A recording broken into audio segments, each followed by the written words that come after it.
Sumainyo ang Panginoon.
Sasama na, mag-asawa na.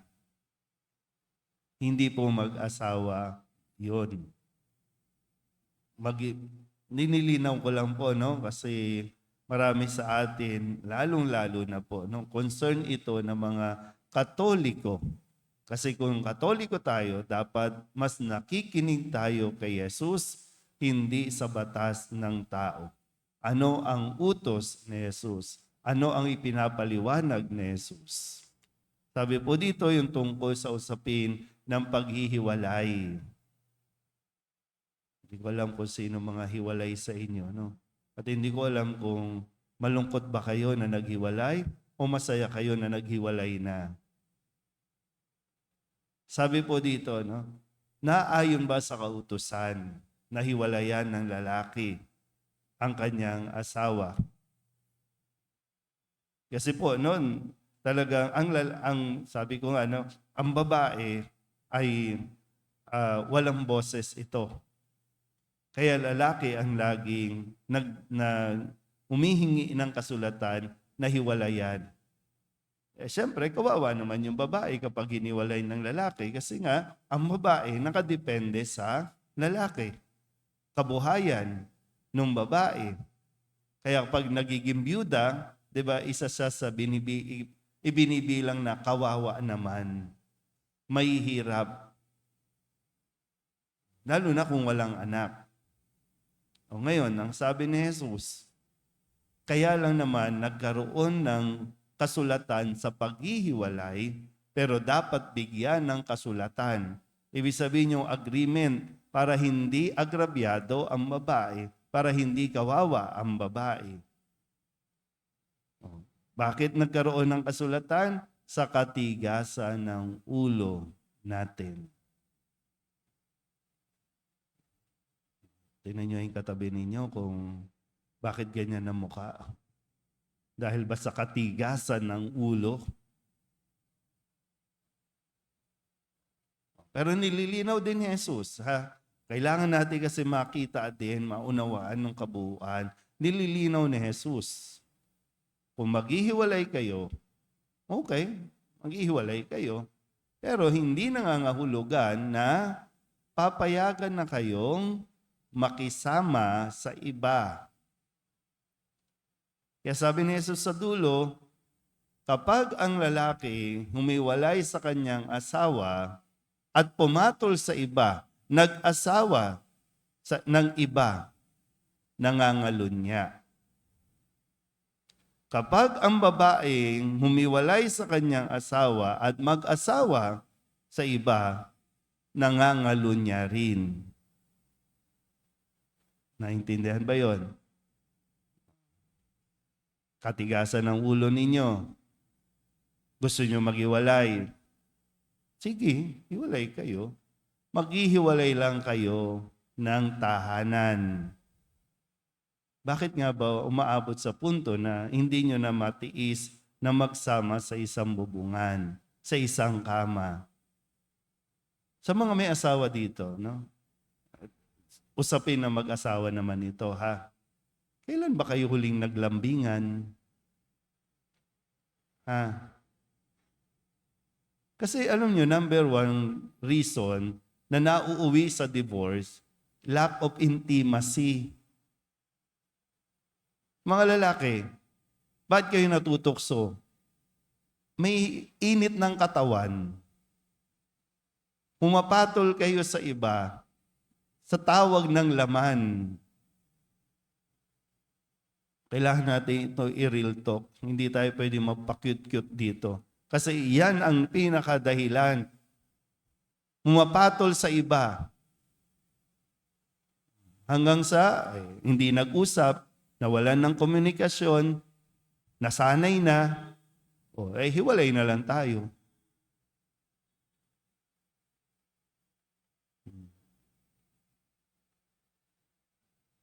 Tapos, yes to divorce, yes to divorce. Pero mga nagsiserve sa simbahan yan, tapos punta kayo ng punta sa mga patawag ng mga kandidato, sila itong mga yes to divorce, yes to divorce.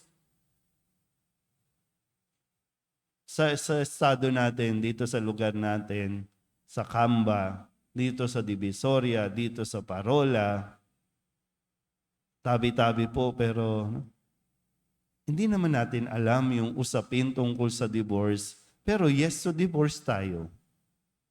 Hindi natin nauunawaan, ayaw nga natin intindihin kung ano ang batas na ito. Pero sigaw lang tayo ng sigaw ng yes to divorce.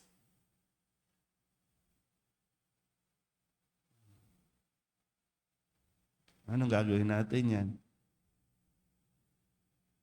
Tapos pag sinabi ng mga mambabatas natin, tayo na lang ang bansang walang divorce. Mainggit tayo?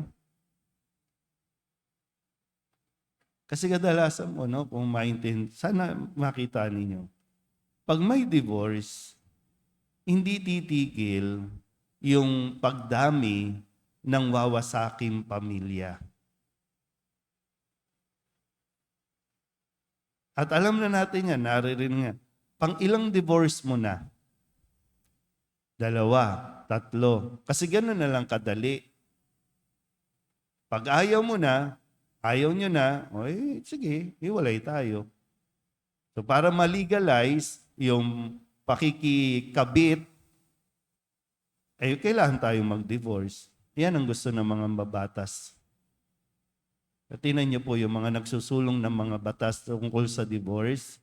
Sila yung hindi successful sa kanilang married life.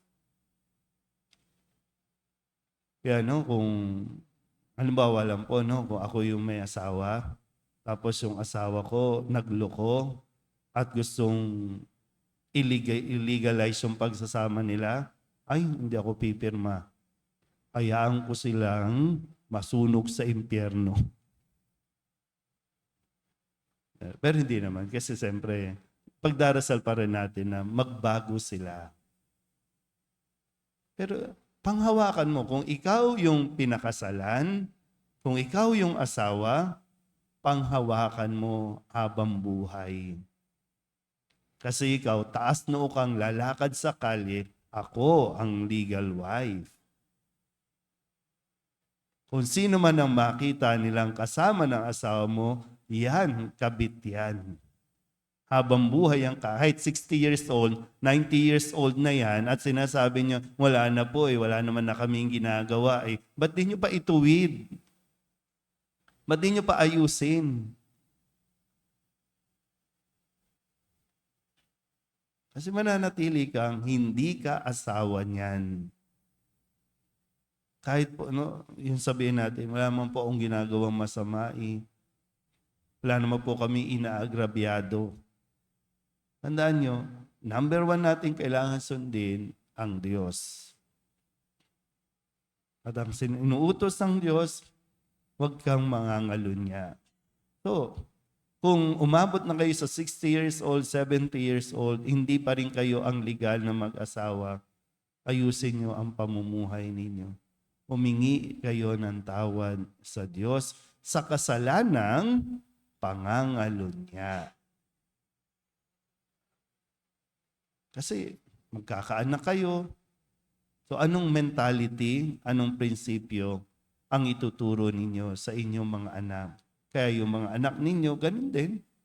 Hihiwalay din. So yung cycle, pinapasa lang natin. Hindi na tuloy tayo naniniwala sa forever. Hindi na tuloy tayo naniniwala sa kasal. Sakramento ito na binigay sa atin ni Kristo para mas mapatibay ang pagsasama ng pamilya. At sa katigasan din ng ulo pa rin, kung ayaw ninyong magpakasal, maghiwalay na kayo. Pero kung nagpakasal kayo, habang buhay kayong mag-asawa, pananagutan nyo pa rin sa Diyos kapag ang isa sa inyo napahamak. Tatanungin pa rin kayo na ano bang ginawa nyo? Ikaw yung asawa. Pero ano, kung matigas ang ulo, kung may kerengkeng, sige. Diba? Hayaan nyo. Pero hindi tayo aabot sa punto na para kung may ranking ka rin, magkasulatan tayo. Ganun naman, di ba? Ano ba? Kamusta ba? Okay, hayaan mo na. Huwag ka nang malungkot dyan.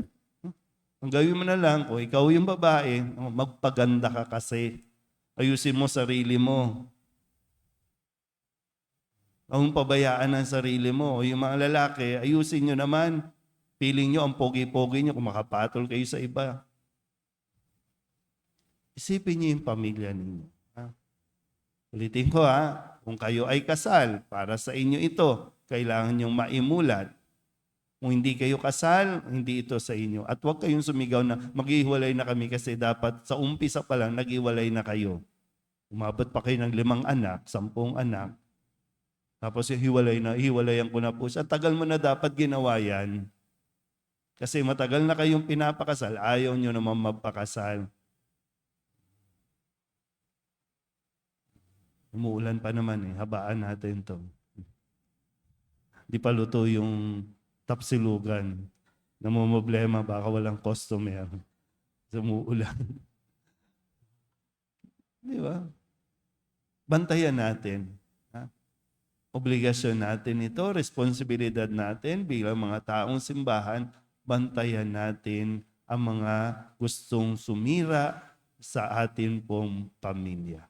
Kung paano pinagtatanggol lagi ni Jesus ang pamilya, pagtulong-tulungan din natin na maitama ang mga maling prinsipyo at pananaw sa panahon natin. Amen? Ipahayag natin ang ating pananampalataya. Sumasampalataya ako sa Diyos amang makapangyarihan sa lahat na may gawa ng langit at lupa. Sumasampalataya ako kay Kristo, iisang anak ng Diyos, Panginoon nating lahat. Nagkatawang tao siya lalang ng Espiritu Santo, ipinanganak ni Santa Mariang Birhen, pinagpakasakit ni Poncio Pilato, ipinako sa krus na matay inilibing, nanaog sa kinaroroonan ng mga yumao, nang may 3 araw na buhay na mag-uli, umakyat sa langit, naluluklok sa kanan ng Diyos amang makapangyarihan sa lahat, doon magmumulang paririto at hukom sa nangabubuhay at nangamatay na tao. Sumasampalataya naman ako sa Diyos Espiritu Santo, sa banal na simbahang Katolika, sa kasamahan ng mga banal, sa kapatawaran ng mga kasalanan, sa pagkabuhay na muli ng nangamatay na tao, at sa buhay na walang hanggan. Amen.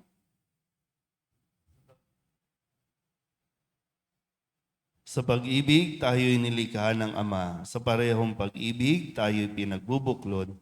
Lumulog tayo sa kanyang mapagpalang pag-ibig na hindi nagmamaliw. Ang ating pong itutugon, Panginoon, dinggin mo kami. Panginoon, dinggin mo kami. Para sa mga pastol ng simbahan, maging buhay na tanda nawa sila ng dakilang pag-ibig ng Diyos sa harap ng mundong puno ng puot. Manalangin tayo. Panginoon, dinggin mo kami. Para sa mga pinuno ng ating bayan, pag-ibig nawa ang manaig sa kanilang mga puso upang makapaglingkod sila ng matiwasay. Manalangin tayo. Panginoon, dinggin mo kami.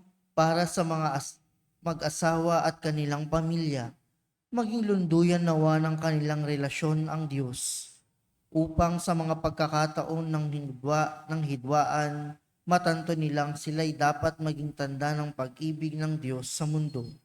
Manalangin tayo. Panginoon, dinggin mo kami. Para sa mga may sakit at may matinding pangangailangan, kalingain nawa sila ng pag-ibig ng Diyos sa pamamagitan ng mga taong may malasakit at pagdamay sa kanilang kapighatian. Manalangin tayo. Panginoon, dinggin mo kami. Para sa mga yumao, madama nawa nila ang pag-ibig ng Diyos sa kanilang piling sa langit. Manalangin tayo. Panginoon, dinggin mo kami. Dulog din natin sa Panginoon ang ating mga personal na kahilingan at mga panalangin para sa ating mga pamilya, kasama din ang mga kahilingan ng mga nanonood sa online. Lahat ng mga misang pasasalamat, special na intensyon, agarang paggaling ng mga may sakit, at ang lahat ng mga kaluluwa na inihiling na ipagdasal sa misang ito.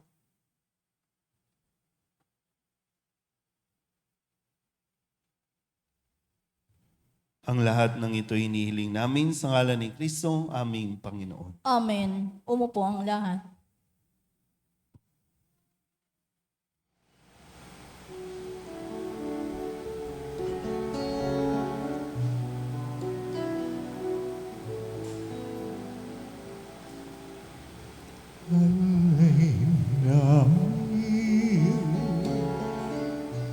Aming buhay, bawat galak at lumbay, bawat pangarap naming taglay. Sa palad mo ilalagay.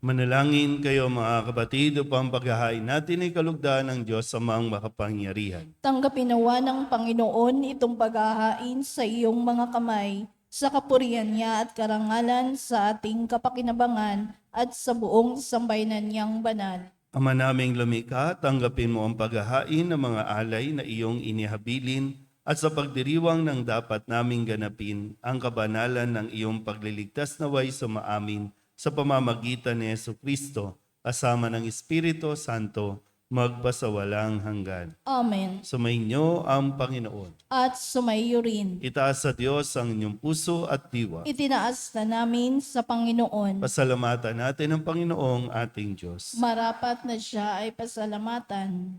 Ama naming makapangyarihan, tunay nga marapat na ikaw ay aming pasalamatan. Nasa iyo ang aming buhay, pagkilos at pag-iral. Sa pamumuhay namin araw-araw, tinatamasa namin ang iyong pagmamahal.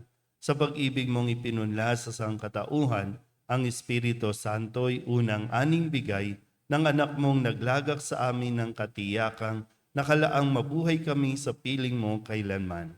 Kaya kaysa ng mga anghel na nagsisiawit ng papuri sa iyo, nang walang humpay sa kalangitan, kami nagbubunyi sa iyong kadakilaan.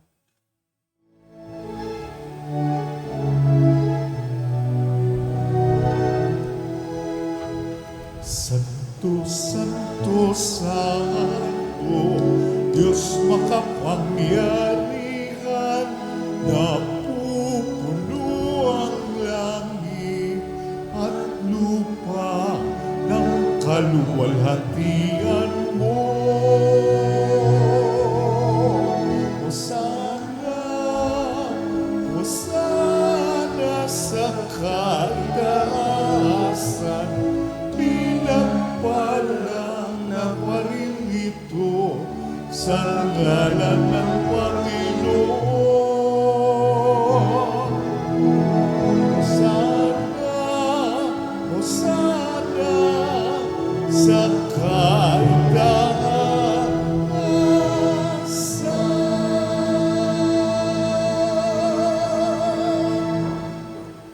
Ama naming banal, ikaw ang bukal ng tanang kabanalan. Kaya't sa pamamagitan ng iyong Espiritu, gawin mong banal ang kaloob na ito upang para sa aming maging katawan at dugo ng aming Panginoong Hesu Kristo. Bago niya pinagtisang kusang loob na maging handog, inawakan niya ang tinapay, inasalamatan kaniya, pinaghati-hati niya iyon, iniabot sa kanyang mga alagad at sinabi, tanggapin ninyong lahat ito at kanin, ito ang aking katawan na ihahandog para sa inyo.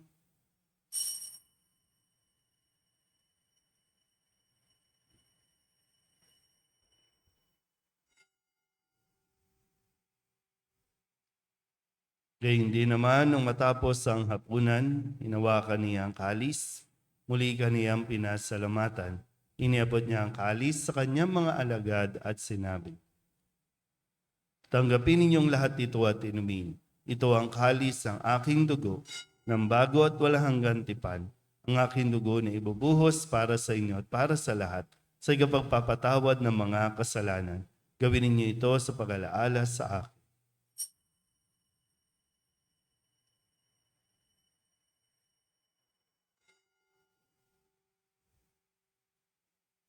Ibagbunyi natin ang misteryo ng pananampalataya. Sa krus mo at pagkabuhay, kami natubuhos mong tunay. Poong Jesus, naming mahal, iligtas mo kami tanan. Poong Jesus, naming mahal, ngayon at magpakailanman. Ama, ginagawa namin ngayon ang pag-alaala sa pagkamatay at muling pagkabuhay ng iyong anak, kaya tiniaalay namin sa iyo ang tinapay na nagbibigay buhay at ang kalis na nagkakaloob ng kaligtasan. Kami nagpapasalamat dahil kami iyong minarapat na tumayo sa harap mo para maglingkod sa iyo. Isinasamo namin kami magsasalo-salo sa katawan at dugo ni Kristo ay mabuklod sa pagkakaisa sa pamamagitan ng Espiritu Santo. Ama, lingapin mo ang iyong simbahang laganap sa buong daigdig. Puspusin mo kami sa pag-ibig kay San Francisco na aming Papa at ni Jose na aming Obispo at ng Tanang Kaparian. Alalahanin mo rin ang mga kapatid namin na himlay na may pag-asang sila'y muling mabubuhay, gayon din ang lahat ng mga pumanaw. Kawaan mo sila at patuloyin sa iyong kaliwanagan. Kawaan mo at pagindapating kaming lahat na makasalo sa iyong buhay na walang wakas. Kaysa na mahal na Birhen Maria na ina ng Diyos, ng kabiyak ng puso niyang si San Jose. Kaysa ng mga apostol at ng lahat ng mga banal na namuhay dito sa daigdig ng kalugod-lugod sa iyo, may pagdiwang nawa namin ang papupuri sa ikararangal mo sa pamamagitan ng iyong anak na aming Panginoong Heso Kristo. Sa pamamagitan ng Kristo, kasama niya at sa Kanya, ang lahat ng parangal at papuri ay sa iyo, Diyos amang makapangyarihan, kasama ng Espiritu Santo, magpasawalang hanggan. Amen. Amen. Amen.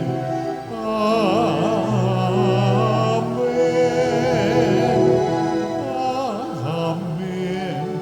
Amen.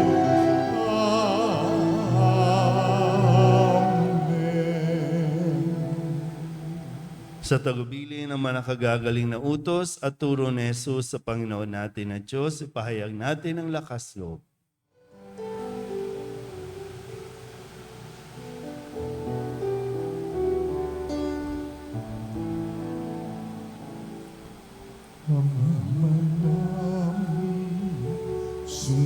Sumasalangit ka, sambahin ang ngalan mo.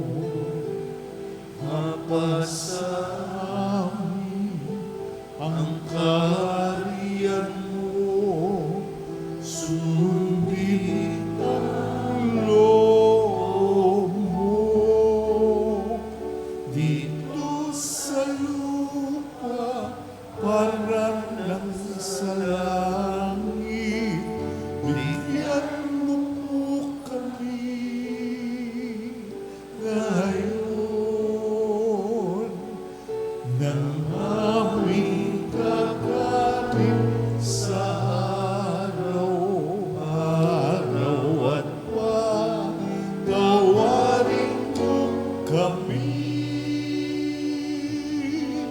sa aming mga sala, para lang pagpapatawan namin sa nagkakasala sa amin, at huwag mo kaming ipagdulot sa tukso.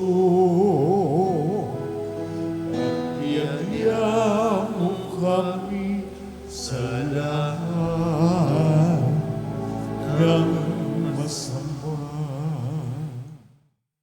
Hinihiling naming kami iadya sa lahat ng masama, pagkalooban ng kapayapaan araw-araw, iligtas sa kasalanan, at ilayo sa lahat ng kapahamakan, samantalang aming pinananabikan ang dakilang araw ng pagpapahayag ng tagapagligtas naming sa Jesucristo. sapagkat sa iyo ang kaharian, kapangyarihan at kapurihan, ngayon at magpakailanman. Ngayon at magpakailanman. Panginoong Heso Kristo, sinabi mo sa iyong mga apostol, kapayapaan ang iniiwan ko sa inyo, ang aking kapayapaan ang binibigay ko sa inyo. Tunghayan mo ang aming pananampalataya at huwag ang aming mga pagkakasala. Pagkalooban mo kami ng kapayapaan at pagkakaisa ayon sa iyong kalooban kasama ng Espiritu Santo magpasawalang hanggan. Amen. Ang kapayapaan ng Panginoon ay laging sumainyo. At sumaiyo rin. Magbigayin po tayo ng kapayapaan sa isa't isa.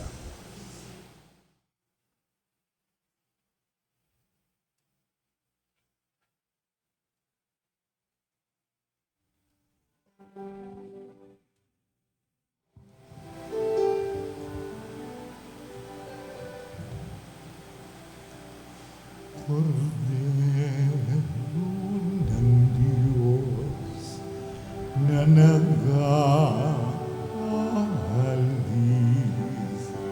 ng mga kasalanan ng sanlibutan, maawa ka sa amin. Maawa ka sa amin.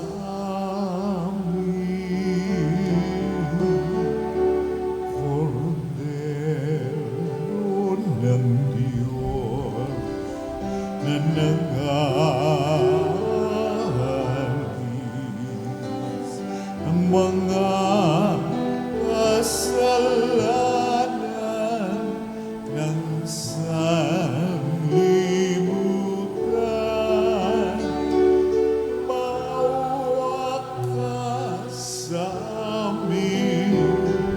Maawa ka sa amin. Kordero ng Diyos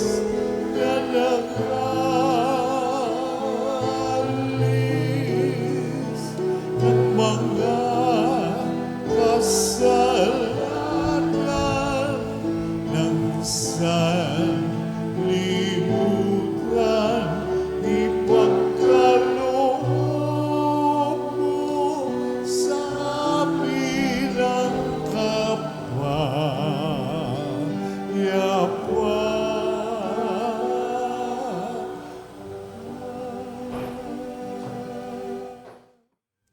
Ito ang kordero ng Diyos. Ito ang nag-aalis ng kasalanan ng sanlibutan.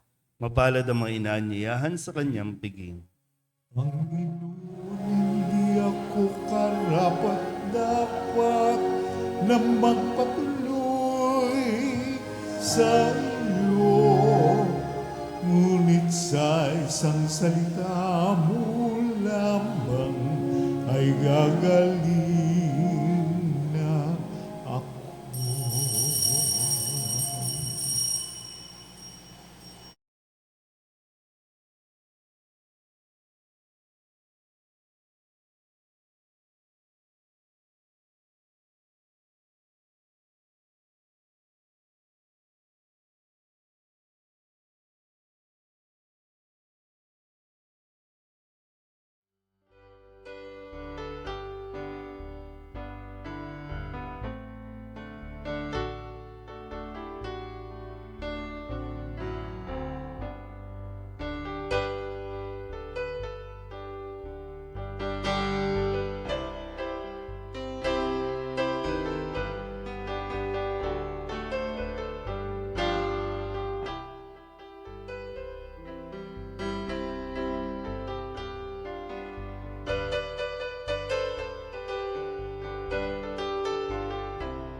tayo. Ama naming mapagmahal, ipagkaloob mo sa pagsasalo namin sa pagkait inuming banal, kami ay maging katawan ni Kristo na aming pinakinabangan sa pamamagitan niya kasama ng Espiritu Santo magpasawalang hanggan. Amen. Ngayon ay gaganapin natin ang pag-aalay ng bulaklak para sa mahal na Birhen ng Santo Rosario.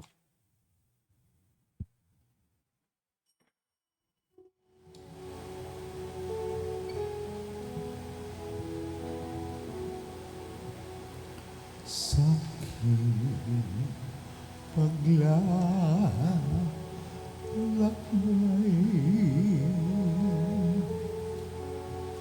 sa bundok ng buhay, sa ligaya't lumbay, maging talang gabay. Mariang ina ko, ako rin anak mo, kay Kristong kuya ko, akayin mo ko, kay Kristong kuya ko, akayin mo ako. Ngayon po ay Oktubre at buwan ng Santo Rosario, kung kaya't linggo-linggo po ay magkakaroon tayo ng pag-aalay ng bulaklak sa mahal na Birhen. At kayo din po ay naanyayahan na gabi-gabi makiisa sa ginaganap na pagro-rosaryo sa ating pong komunidad. Ang mahal na Birhen ang imahin ng mahal na Birhen ay inilalagak natin gabi-gabi sa bawat pamilya na ating pong pinakausapan na manguna sa pagdarasal ng rosaryo. Unang linggo ng Oktubre, lahat po ng mga may birthday sa buwan ng Oktubre, iniling ko po na pumunta sa harapan para sa espesyal na panalangin at pagbabasbas. May mga birthday sa October? Wala na? Walang Octoberian. Sige po. At muli sa ating po mga gawain, maraming salamat sa mga tulong at suporta ninyo nitong nakalipas na buwan ng Setyembre. At muli kaming umaasa sa inyo pong pagtugon sa mga panawagan po ng pagtulong sa mga gawain ng ating parokya ngayong darating na Oktubre. Magkakaroon po tayo ng mga pagdarasal ng rosaryo at inihahanda rin po natin ang pagdiriwang natin at pagkakaroon ng prosesyon para sa karangalan ng Birhen ng Santo Rosario.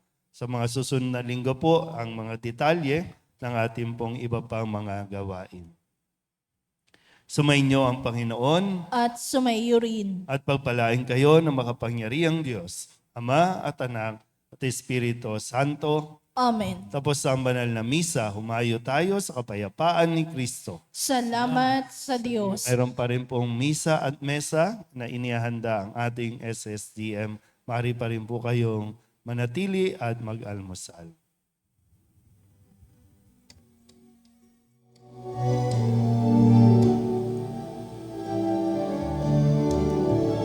Humayon at ipahaya kanyang pagkalingat habang sa buhay, pag-ibig at katarungan, tanda ng kanyang kaharian.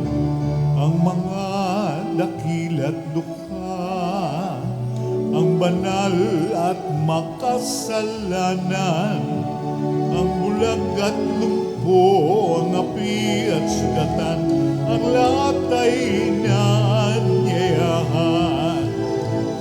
Bayon at ipahayag kanyang pagkalingat habang sa buhay buhay, pag-ibig at katarungan, tanda ng